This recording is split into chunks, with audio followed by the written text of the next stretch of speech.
The following is a class on the Bhagavad Gita as it is, second chapter, text number 8 through 12, given by His Divine Grace, A.C.Bhaktivedanta Swami Prabhupada, recorded on November 27th, 1968, in Los Angeles.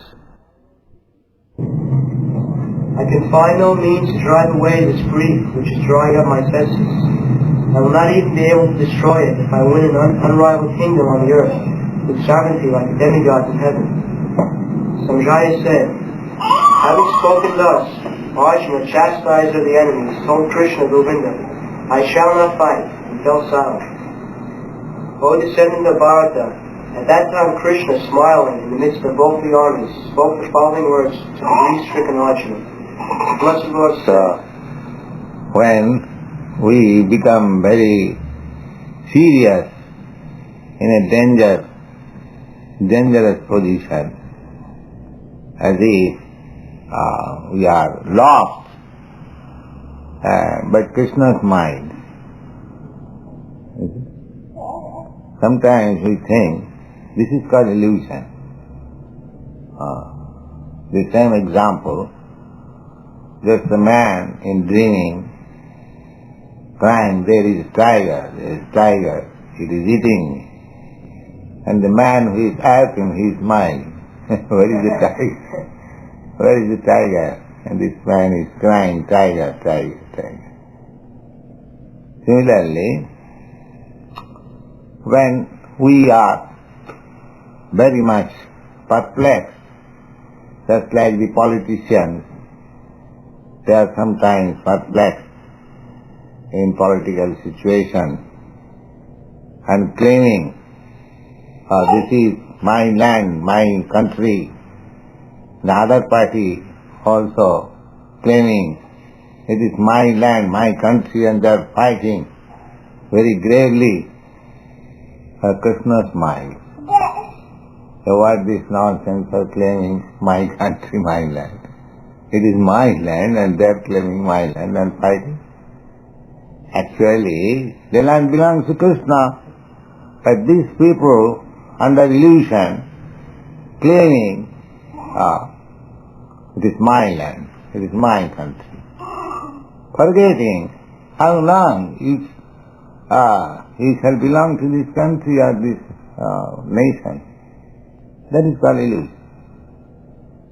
So, this is our position. Without understanding our real position, we are perplexed with these all worldly problems, which are all false. Janasya mohoyang ahangamami. Moha means illusion. This is illusion. Everyone is under this illusion.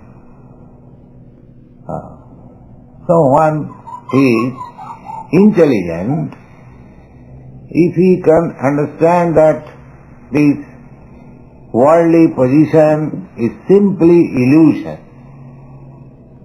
All the thoughts which have concocted based on the principle of I and mine, this is all illusion.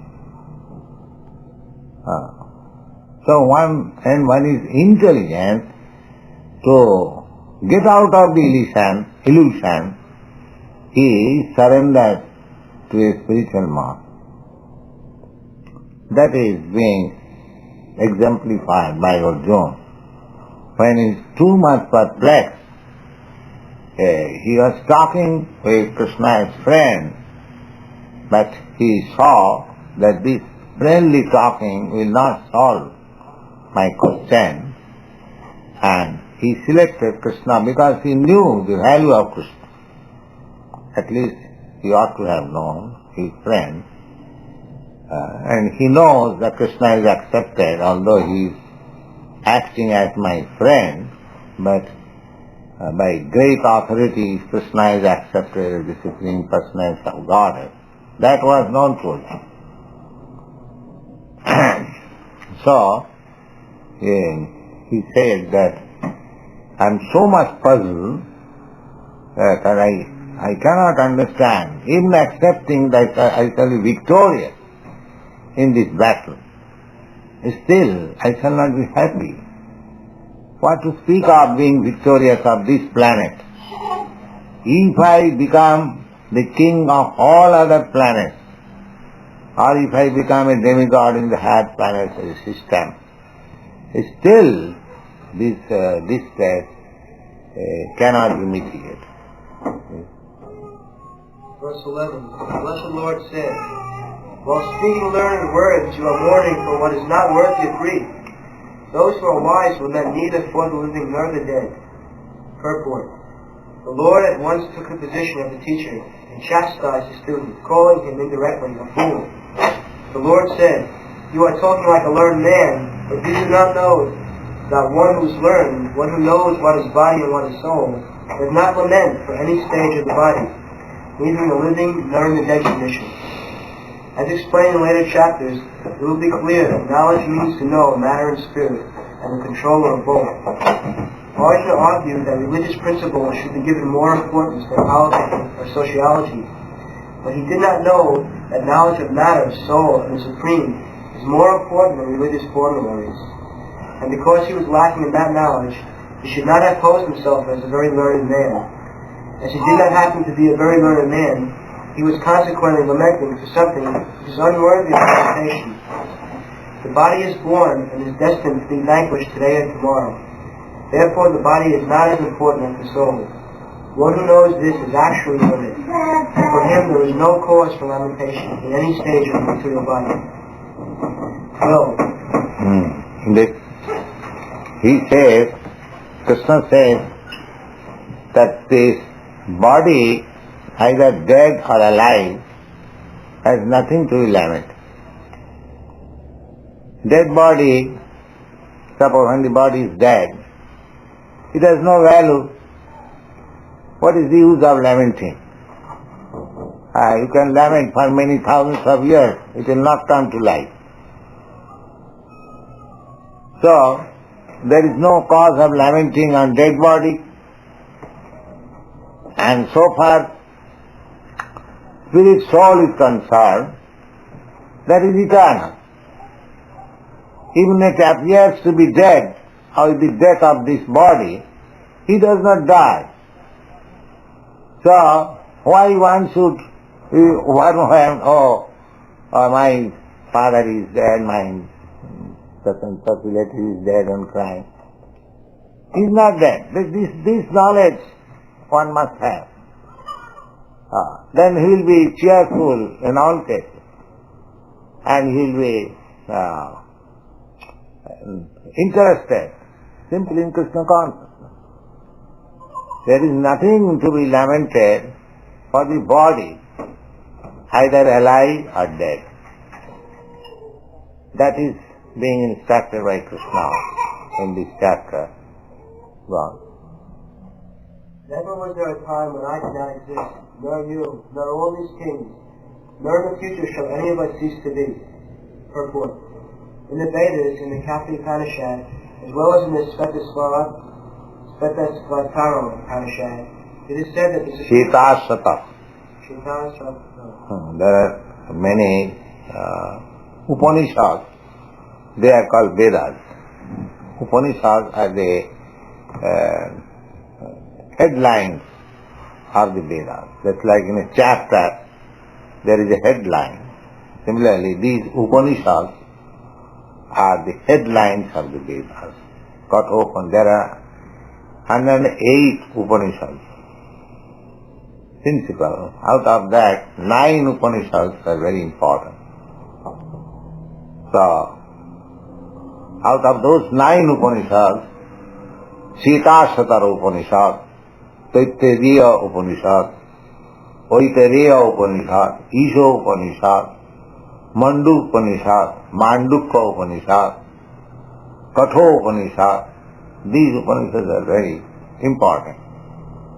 And whenever there is argument on some point,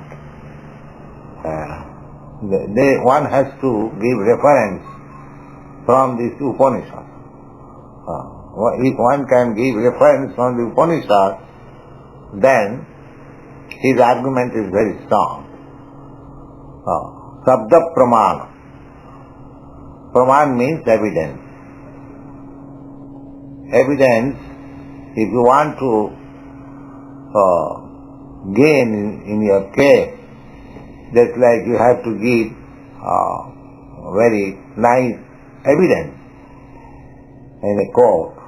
Similarly, according to Vedic culture, the evidence is praman. Praman means evidence, sabda praman. There are three kinds of evidences accepted by the learned scholar in Vedic culture. The one evidence is pratyaksha. Pratyaksha means direct person. Just like I am seeing you, you are seeing me. I am present, you are present. This is direct person. And there is another evidence which is called anuman. Suppose in that room, and I am coming just now, I do not know whether any person there is or not. But there is some sound.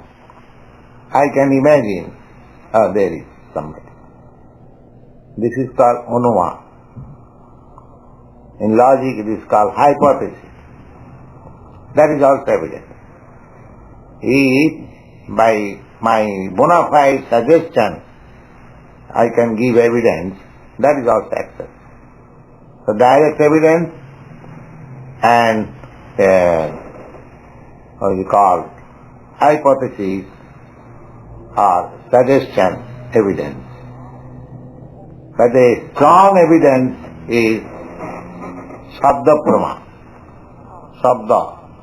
sabda brahma. That means Veda. If one can give evidence from the quotation of the Vedas, then it has to be accepted. Nobody can deny the Vedic evidence. That is the system. How it is so, Chaitanya Mahaprabhu has given very nice example. That is in the Vedas. Just like we keep corn cell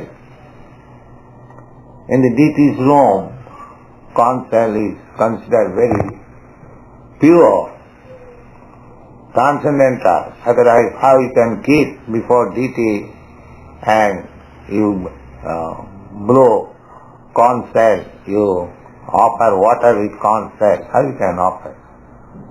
But what is this corn cell? The corn cell is the bone of an animal.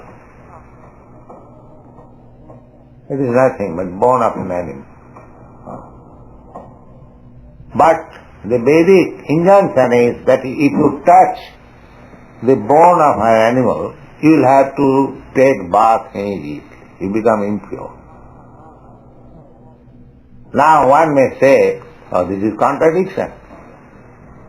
In one place it is said that if you touch the bone of an animal, then you have to purify yourself by taking bath immediately. And here, the bone of an animal is in the deity's room. This is contradiction, is it not? If bone of an animal is impure, how we can place it in the deity's room? And if bone of an animal is pure, then what is the meaning of becoming impure and take bath? You will find similar contradiction in the Vedic injunction. But because it is said by the Vedas that bone of an animal is impure, you have to accept. But this bone of an animal, corn cell, is pure. Just like sometimes our students are perplexed when you say that onion is not to be taken, but onion is a vegetable. So, The Sabda Praman means the Vedic evidence should be taken in such a way that no argument. There is meaning, there is no contradiction. There is meaning. Just like several times I told you that cow dung is, according to Vedic injunction, is pure. And in India it is actually used as antiseptic. In villages especially, there is large quantity of cow dung and they are all over the house. They are smeared to make the house antiseptic. And actually, after smearing cow dung in your room, when it is dried, you will find refreshed everything antiseptic. It's practical experience. And one doctor, Goswami, a great chemist, he examined cow dung. So why cow dung is so much important in the Vedic literature? He found that cow dung contains all the antiseptic properties. In Ayurveda, cow dung dried and burnt into ashes is used as tooth powder. It is very antiseptic tooth powder. Similarly, there are many things, many injunctions in the Vedas which may apparently appear as contradiction, but they are not contradiction. They are on experience, on transcendental experience. Just like a father says to his child that, my dear child, you take this food. It is very nice. And the child takes it, believing the father, authority. The father says, the child knows that my father, he is confident that my father will never give me anything which is spoiled. Therefore he accepts it blindly, without any reason, without any analysis of the food, whether it is pure or impure. You have to believe in such a way. You go to a hotel because it is licensed by the government. You have to believe when you take foodstuff there, it is nice, it is pure, or it is antiseptic, or it is. But how do you know it? The authority. Because this hotel is authorized by the government, it has got license, therefore you believe. Similarly, Sabda Praman means as soon as there is evidence in the Vedic literature, this is this, pure that. Then your knowledge is perfect, because you are accepting things from the perfect source. Similarly, Krishna is accepted as the Supreme Personality of Godhead. Whatever he says, it is all right. Accept. Arjuna said at last, Sarvamaitam Ritangamanne.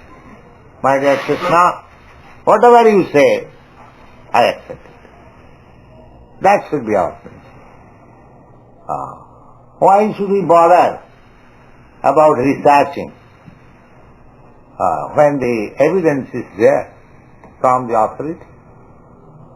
To save time, to save trouble, one has to accept the authority, actual authority.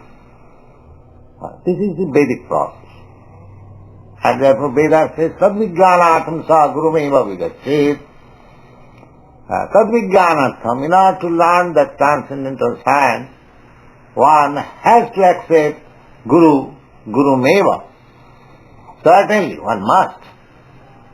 Otherwise there is no possibility. Therefore, Krishna is accepted here as the spiritual master of Arjuna, and as the spiritual master or father or teacher has got right to chastise his son or disciple. His son is never dissatisfied when father chastises him. That is the etiquette and everywhere.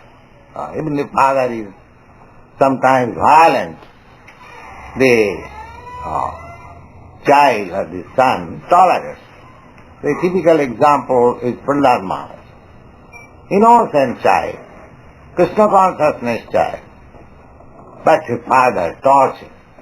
He never says anything. All right.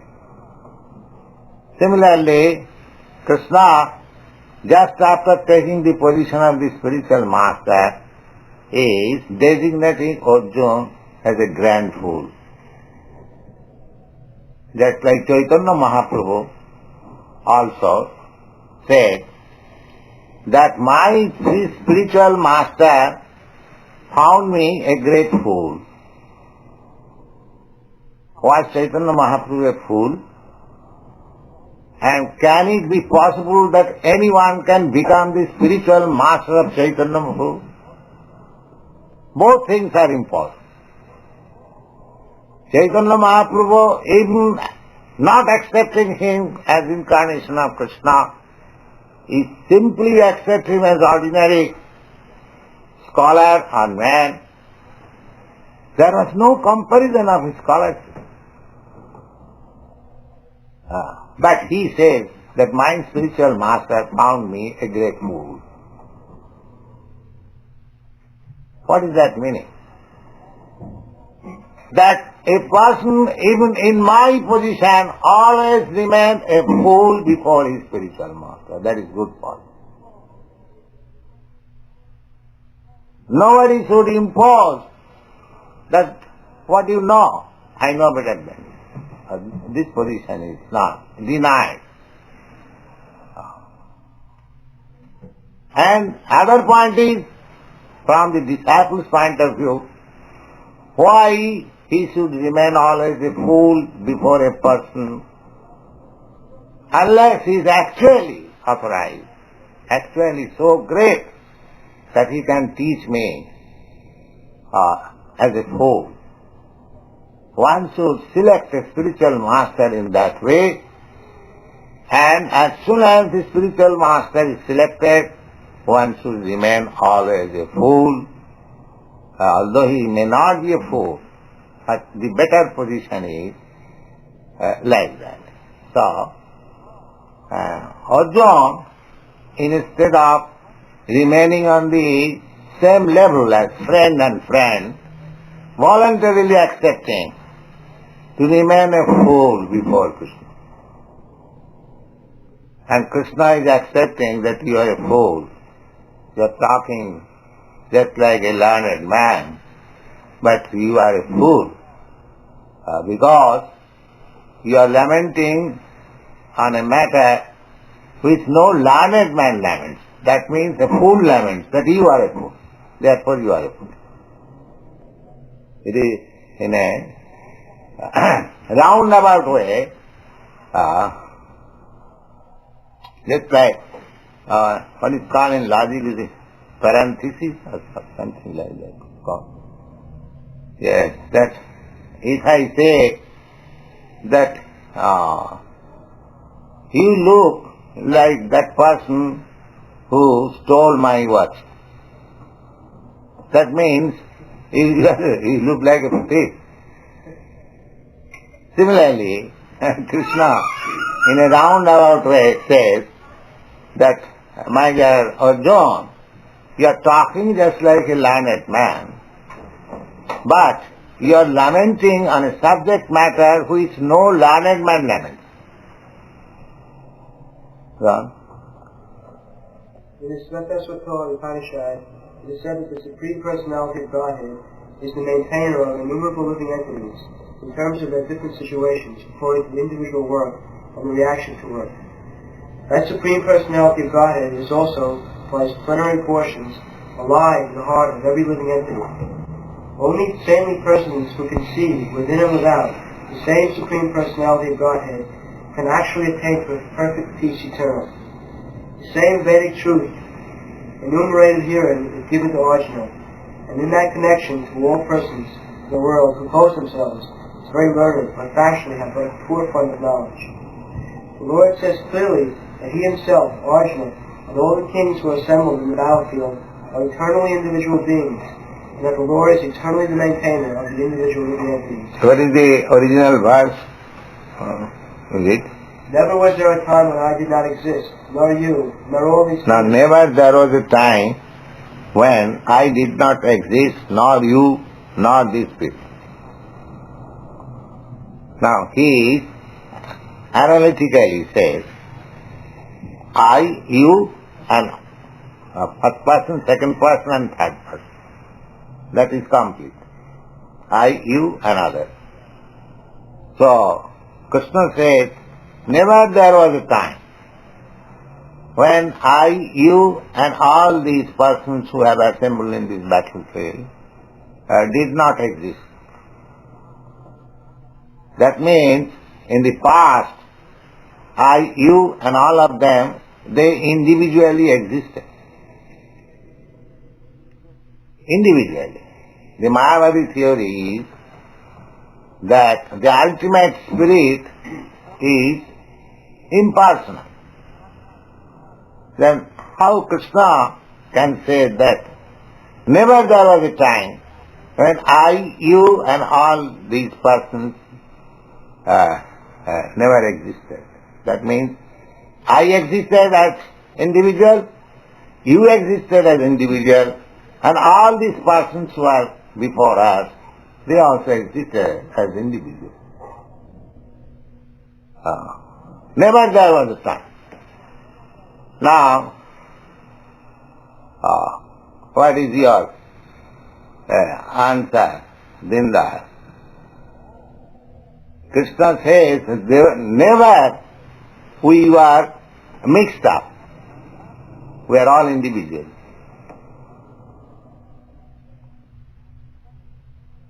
And he said, never we shall remain, never there will be time when we shall not exist.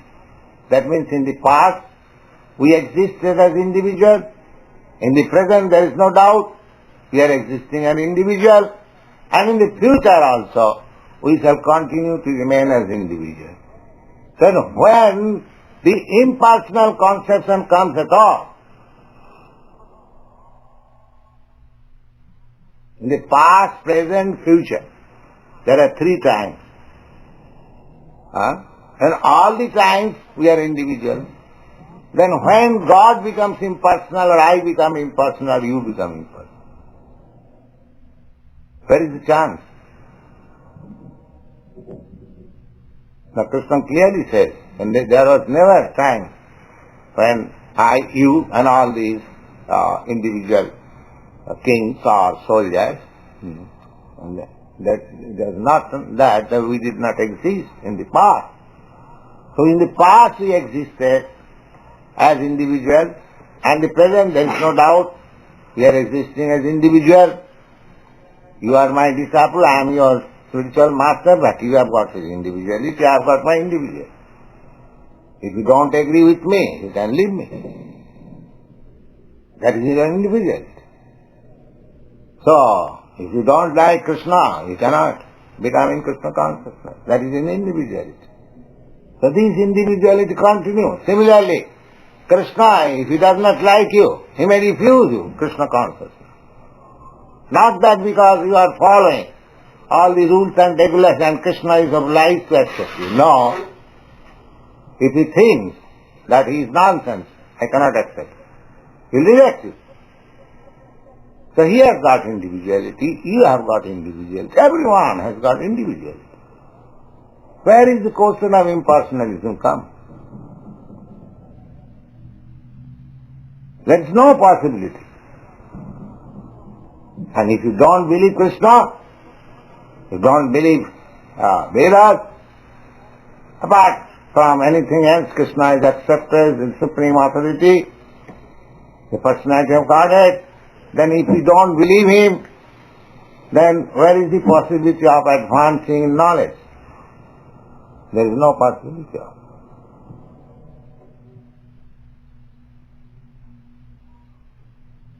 So there is no question of individuality. This is the statement of authority. Now, apart from statement of authority, you have to apply your reasons and arguments. Can you say anywhere there is agreement between two parties? No. Go study in the state, or in the family, in the community, in the nation. There is no agreement. Even in the assembly, even in your country. Suppose there is Senate. Everyone has got country's interest, but he is thinking in his individual way. One is thinking that my country's welfare will be in this line. Otherwise, why there is competition during election of president? Everyone is saying that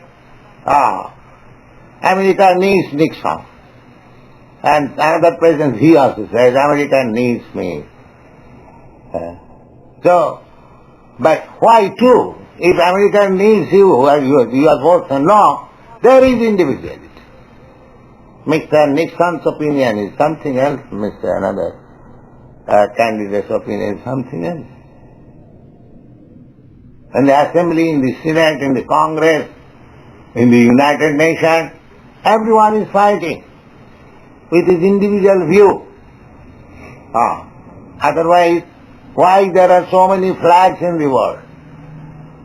You cannot say anywhere impersonality. Personality is predominating everywhere.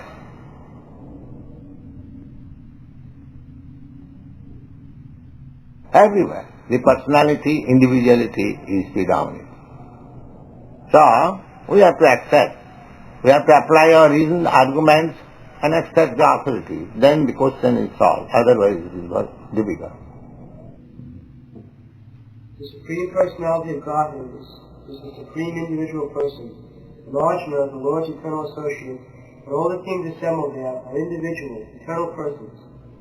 It is not that they did not exist as individuals in the past, and it is not that they will not exist, they will not remain as eternal persons. Their individuality existed in the past, and their individuality will continue in the future without interruption. Therefore, there is no cause for lamentation for anyone of the individual living entity.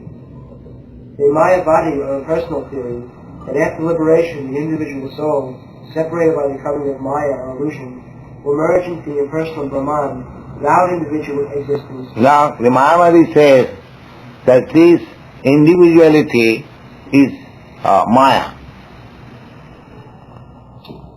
So, their conception is that spirit, the whole spirit is a lump. Their theory is Ghatakas Patakas. Ghatakas Patakas means just like sky. The sky is an expanse, an impersonal expanse.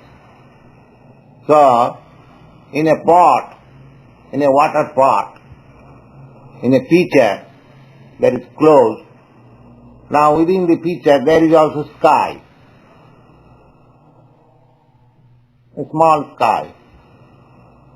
Now as soon as the pitcher is broken, the outside the bigger sky and a small sky within the pitcher mixes. That is Mayavadi. But this analogy cannot be applied. Analogy means points of similarity.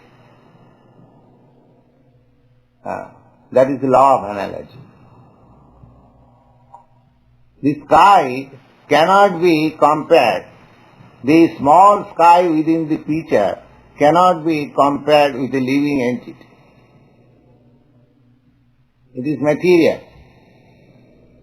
Matter. Sky is matter. an individual living entity is spirit.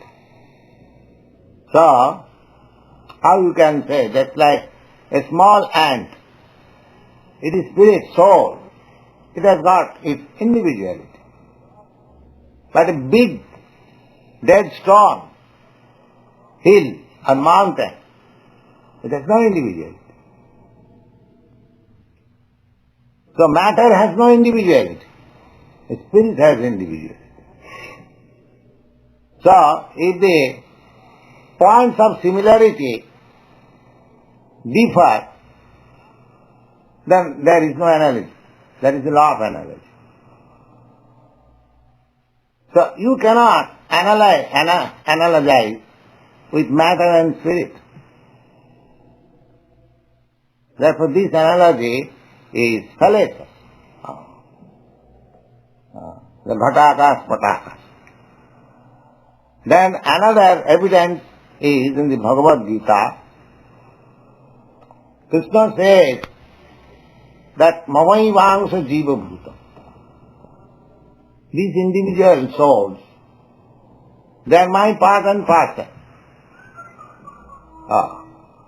Jiva loke sanatana. And they are eternal. That means eternally they are part and parcel.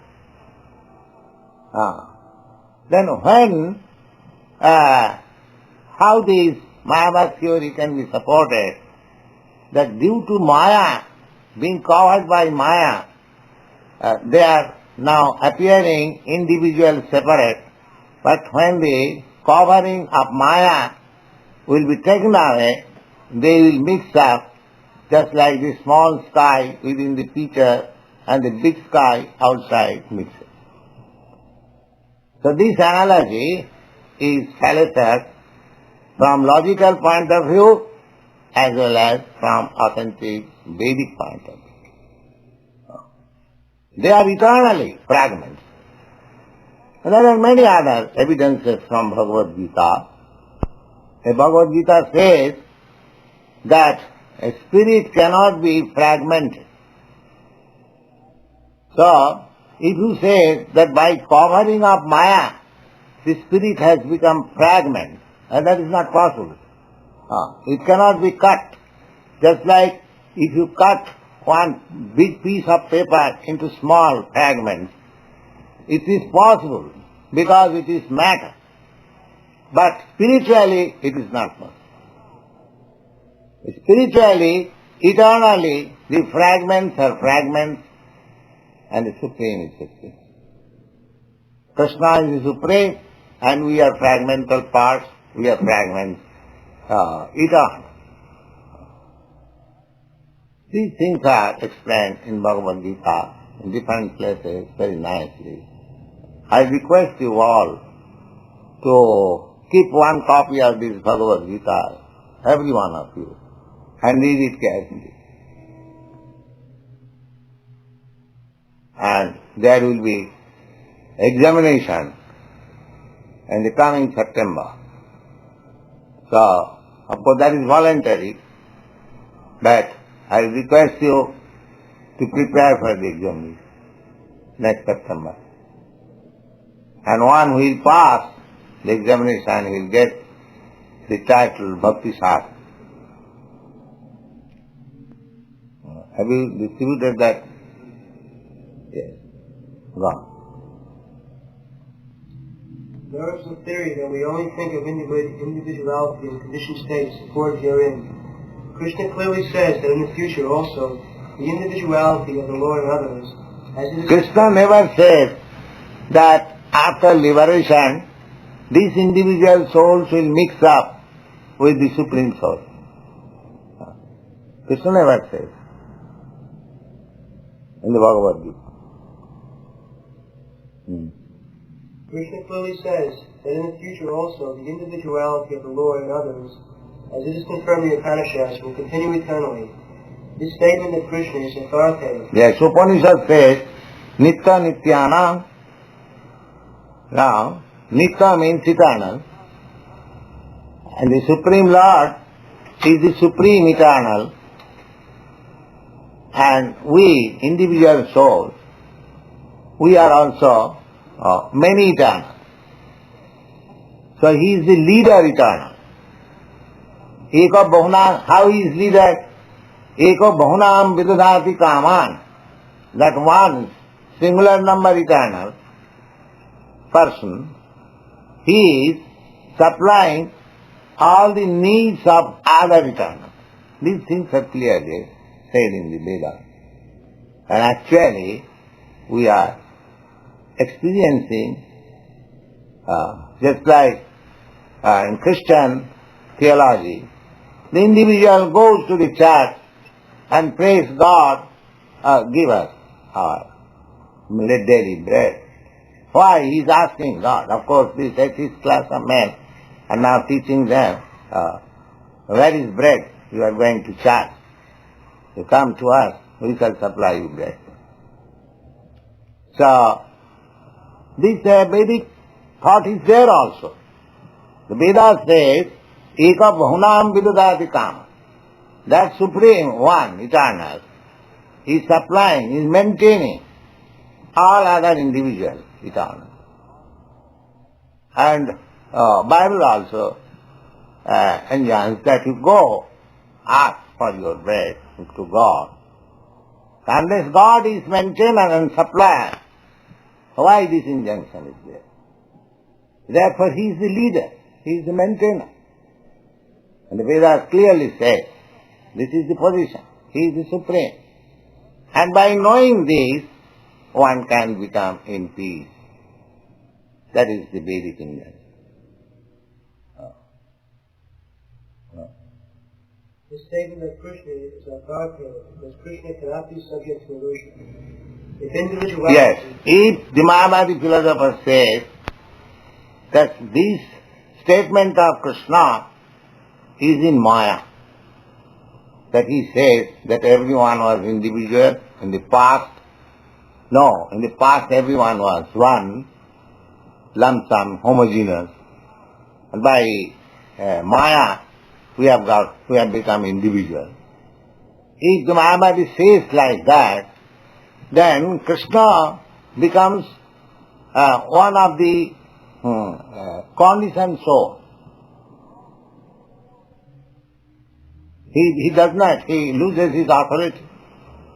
Because conditioned soul cannot give you the truth. I am conditioned soul. I cannot say something which is absolute. So Krishna is accepted as the absolute. So if the Mayavadi theory is accepted, then Krishna's theory has to be rejected. If Krishna is rejected, then there is no need of reading Krishna's book, Bhagavad Gita. It is useless, waste of time. He is a conditioned soul like us. Because we cannot take any instruction from a conditioned soul. The spiritual master, even if he takes that he is conditioned soul, but he does not speak anything from his own side. He speaks from Krishna's side. So, unless, the Vedic principle is that unless one is not liberated from the material condition, he cannot give us any perfect knowledge. The conditioned soul, however he may be academically advanced, educated, he cannot give us any perfect knowledge. Only one who is above the condition of this material laws, he can give us the perfect knowledge. Similarly, Shankaracharya, he is also impersonalist, but he accepts Krishna, the supreme authority. So Bhagavan, Sam Krishna. Krishna is that supreme personality of Godhead. The modern Mayavadi philosophers, they do not disclose this statement of Shankaracharya to cheat people. But Shankaracharya's statement is there, we can give evidence. He accepts Krishna as the supreme authority. He has written so many nice poems praising or worshipping Krishna. And at the last time, He says, Bhaja Govindam, Bhaja Govindam, Bhaja Govindam, Muro Mate. You rascal fools. You have, depending on grammar to understand. This is all nonsense. Bhaja Govindam. Just worship Govinda. Bhaja Govindam, Bhaja Govindam. 3 times he says. Just worship Govinda. Bhaja Govindam, Bhaja Govindam, Bhaja Govindam. Just like Chaitanya Mahaprabhu says 3 times, Hare Nama, Hare Nama, Hare Nama. 3 times means giving too much stress. Just like we sometimes say, do this, do this, do this. That means no more denial. Finished. All stress. So as soon as one thing is 3 times stress, that means final. So Shankaracharya says, Bhaja Govindam, Bhaja Govindam, Bhaja Govindam, Murhamate. Mura, I have several times explained, Mura means that's life. You are depending on your grammatical understanding. Do king karana. Do king. These are grammatical affix and prefix. Prakaran. So you are depending on this verbal root, that verbal root and creating, interpreting your meaning in a different way. All this nonsense is nonsense. This duking karana, your grammatical jugglery of words will not save you at the time of death. You rascal, you just worship Govinda, Govinda, Govinda. That is the instruction of Shankaracharya. Because he was a devotee, he was a great devotee. But he pretended to be an atheist because he was to deal with the atheist. Unless he presents himself as an atheist, the atheist followers will not hear him. Therefore he presented Mayavad philosophy for the time being. The Mayavad philosophy cannot be accepted eternal. The eternal philosophy is Bhagavad Gita. That is the body. Go on. Individuality is not a fact, so Krishna would not have stressed us so much, even for the future.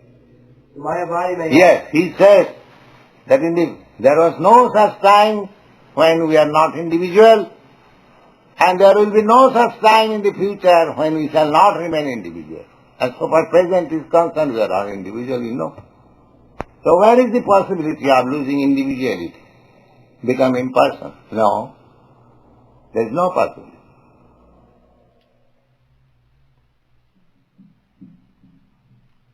This voidism, impersonalism, their artificial way of negating the perplexing variegatedness of this material existence.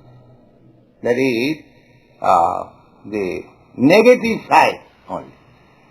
That is not a positive side.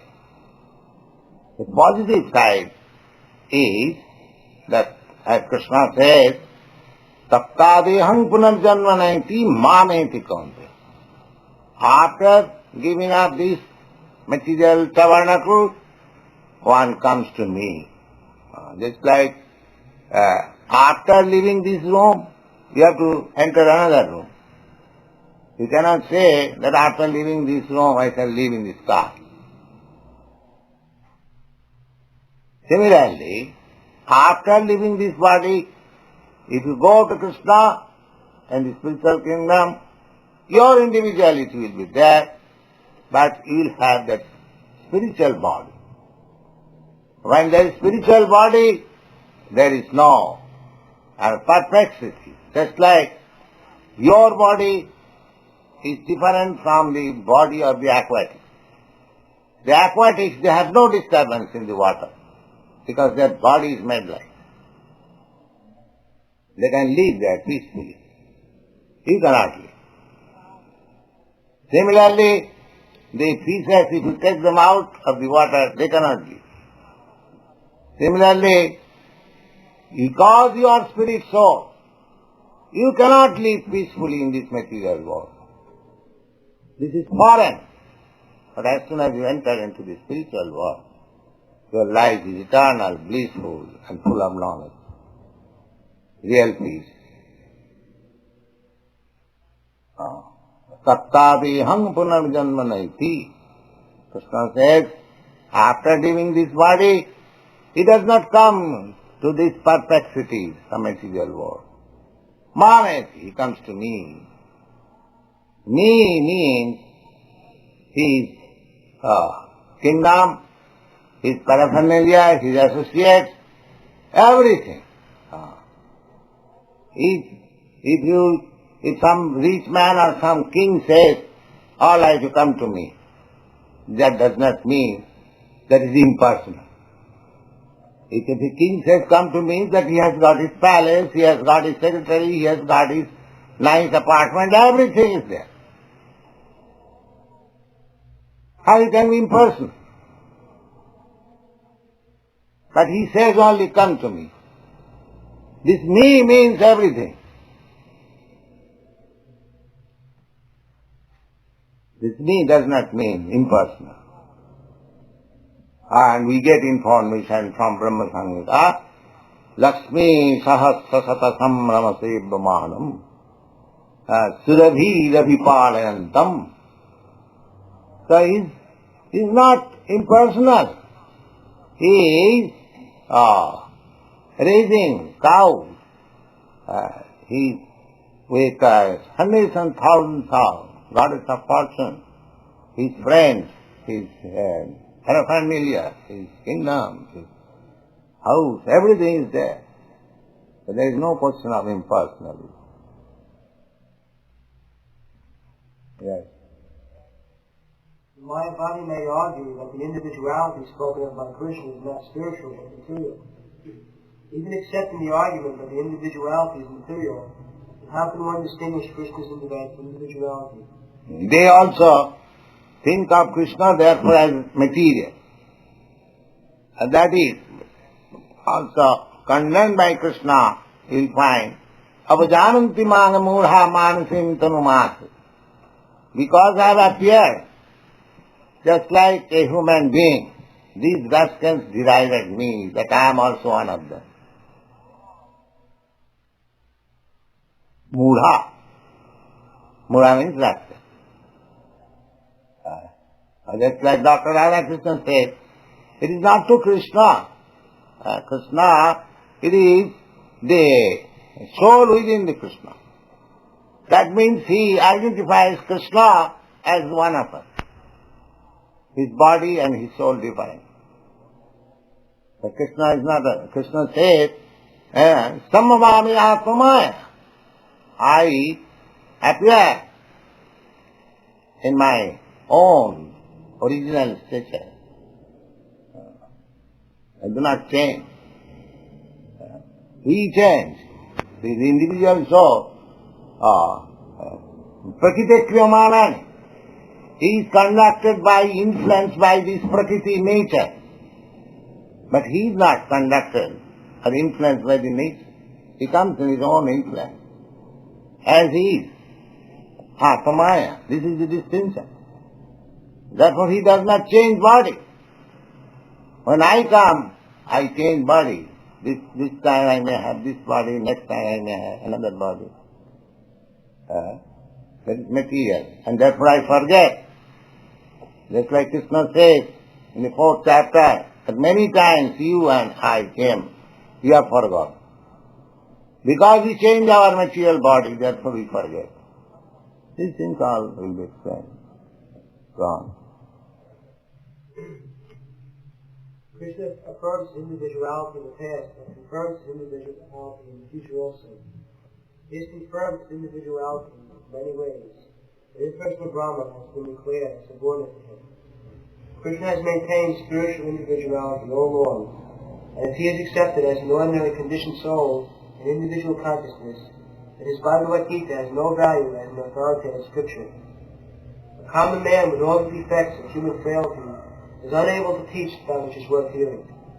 Bhagavad Gita is above such literature. No mundane book compares with the Bhagavad Gita. When one accepts Krishna as an ordinary man, the Bhagavad Gita loses all importance. The Mayavadi argues that the plurality mentioned in this verse is conventional and that the plurality refers to the body. But previous to this verse, such a bodily conception has already been condemned. After condemning the bodily conception of living entities, how was it possible for Krishna to place a conventional proposition on the body again? Therefore the plurality is on spiritual grounds, as is confirmed by great teachers like Sri Ramanuja. It is clearly mentioned in many places in the Bhagavad Gita that this spiritual plurality is understood by those who are devotees of the Lord. Those who are envious of Krishna as the Supreme Personality of Godhead have no bona fide access to the great literature. The non-devotee's approach to the teachings of the Bhagavad Gita is something like a bee looking on a bottle of honey. One cannot have a taste of honey unless one can taste within the bottle. Similarly, the mysticism of the Bhagavad Gita can be understood only by devotees. No one else can taste it, as is stated in this 4th chapter of the book. Nor can the Gita be touched by persons who envy the very existence of the Lord. Therefore the Mayavadi explanation of the Gita is the most misleading presentation of the whole truth. Lord Chaitanya has forbidden us to read commentaries made by the Mayavadi. Yes, Lord Chaitanya clearly said, Mayavadi bhasya sunile hoy sadbonas. One meets a disaster if he hears a Mayavadi philosopher to understand Vedic literature. That is his injunction. Mayavadi bhasya sunile hoy sadbonas. Sadbonas means disaster. It is actually disaster. Mayavadi bhasya, Mayavadi commentary, they simply try the individual spiritual spark that you are the Supreme. So he is just Dr. Frog. They popped up when at one time it will burst. Therefore it is disastrous. It is disaster. Mayavadi bhasya sunile hai sadbana. So, finish? Yes. Therefore the Mayavadi explanation of the Gita is the most misleading presentation of the whole truth. Lord Chaitanya has forbidden us to read commentaries made by the Mayavadis and warns that one who takes an understanding of the Mayavadi philosophy loses all power to understand the real mystery of the Gita. If individuality refers to the empirical universe, then there is no need for teachings of the Lord. The plurality of the individual souls and of the Lord is an eternal fact, and it is confirmed by the Vedas as above mentioned. So you read very carefully Bhagavad Gita. You have to meet so many opposing elements, so you have to argue and convince them.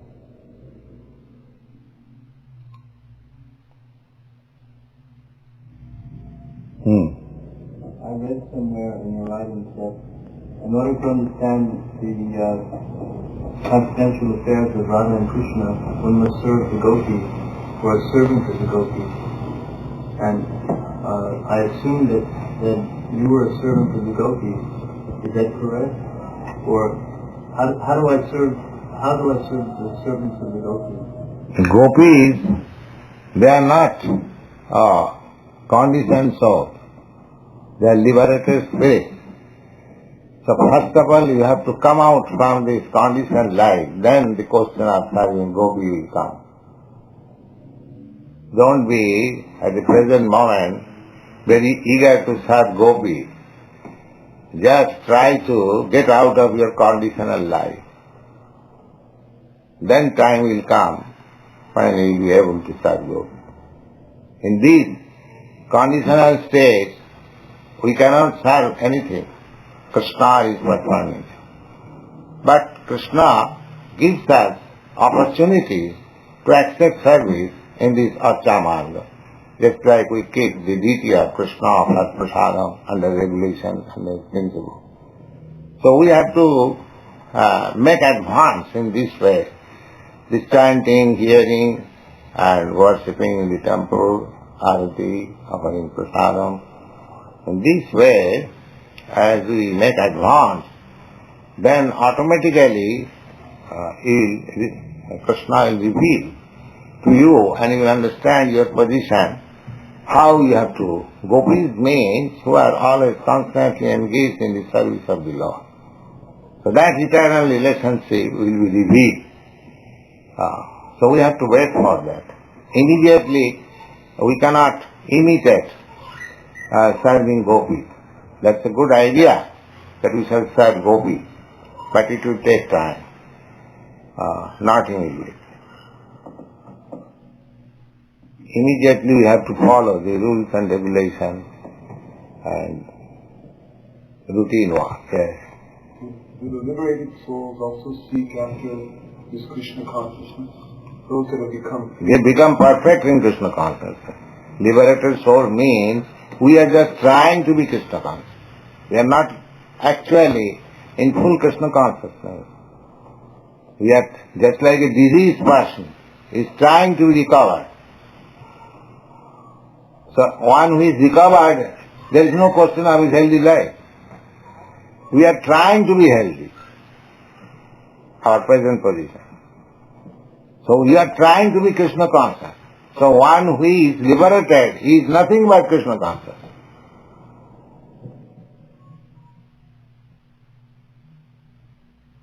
You follow? Yes. Krishna consciousness is the perfection of life. So we are trying to reach that platform of perfection by regulative principle. But when we are actually on the platform, there is nothing but Krishna consciousness. That is the perfection of life.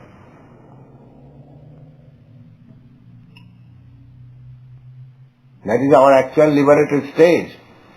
Jiver Swarupa Nitya Krishna Das. That is our Swarup. Swarup means actual constitutional position. And Mukti, liberation, means to come to that real position. Just like healthy life means to come to the normal life from the disease stage. That is healthy life or normal life. So Krishna consciousness is our normal consciousness. This normal consciousness is now polluted. We have got so many other consciousnesses. So this is an attempt to get out of all, I would say, infected consciousness, come to the real stage of pure Krishna consciousness.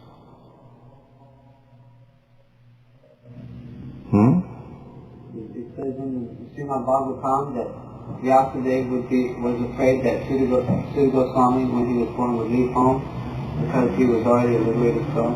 Yes. So he was attracted to Krishna's pastime. Yes. So, That is the sign of liberation. Because to become attracted by Krishna, that is our normal condition. So he was liberated, therefore normally he became attracted with Krishna's pastime. That is his normal life. One who is not attracted by Krishna's pastime, he will be attracted by President Johnson's pastime. One has to be attracted. One has to be attracted by the dog's pastime. Then you see a person how he is serving the dog. The dog stands, passes urine, he also stands. He is a human being and he is waiting for the dog passing urine. How much he is attending the pastimes of the dog. So if you not attracted by the pastimes of God, then you will have to be attracted by the pastimes of the dog. There is no other alternative. Either Maya or Krishna.